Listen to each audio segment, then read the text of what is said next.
pertama ini adalah nafsu ammaroh. Nafsu ammaroh itu adalah satu nafsu yang ada pada jiwa seseorang yang selalu memerintahkan kepada keburukan.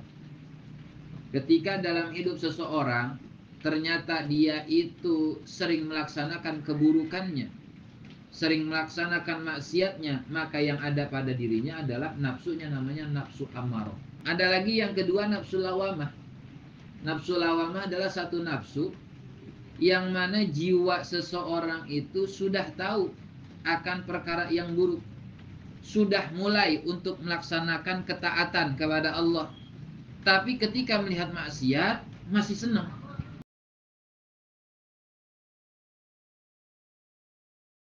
Ada lagi yang ketiga, nafsu mulhamah. Nafsu mulhamah itu seseorang sudah mulai melaksanakan kebaikan-kebaikan, sudah mulai istiqomah di dalam melaksanakan kebaikan-kebaikan, jauh dari bermaksiat kepada Allah Subhanahu wa ta'ala, tapi dohirnya saja doyan ibadah, doyan kebaikan, doyan ketaatan, tapi batinnya masih kotor, masih ria, pengen dilihat orang dalam ibadah, merasa ujub, merasa lebih daripada yang lain, masih sombong, ya, merasa lebih daripada yang lain, masih sering suudon sama orang yang lain. Itu nafsunya namanya nafsu mulhamah.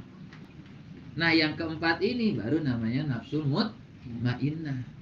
Dia udah istiqomah taat kepada Allah, istiqomah di dalam meninggalkan maksiat kepada Allah, dan kemudian jiwanya sudah mulai bersih, nggak riak sama orang, nggak ujub sama orang, nggak sombong sama orang, husnudon aja sama orang. Jadi zahir batin sudah bersih tuh, yang orang punya nafsu mutmainnah. Ada lagi yang lebih tinggi lagi, namanya nafsu radiyah.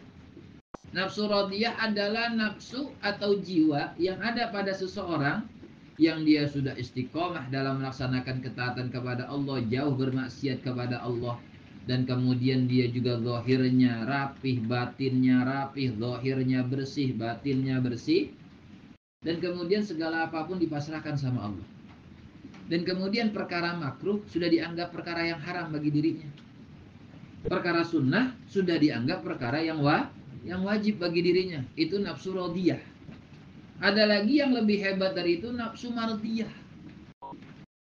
Satu nafsu yang ada pada seseorang, yang orang itu akan taat kepada Allah, istiqomah di dalam meninggalkan maksiat kepada Allah, zahir batinnya bersih, kemudian sunnahnya semuanya dilaksanakan, kemudian makruh nggak ada sedikit pun yang dia laksanakan. Kalau ninggalin sunnah sudah seakan-akan berdosa bagi dirinya. Yang terakhir adalah nafsu kamilah. Nafsu kamilah adalah satu bentuk nafsu yang dimiliki para nabi dan rasul. Sudah syuhud, sudah melihat kepada Allah tentang kekuasaan Allah. Sudah tidak ada yang lebih mulia di alam dunia ini, tidak ada yang lebih istimewa di alam dunia ini kecuali Allah. Nah, kita itu pada nafsu yang mana sekarang?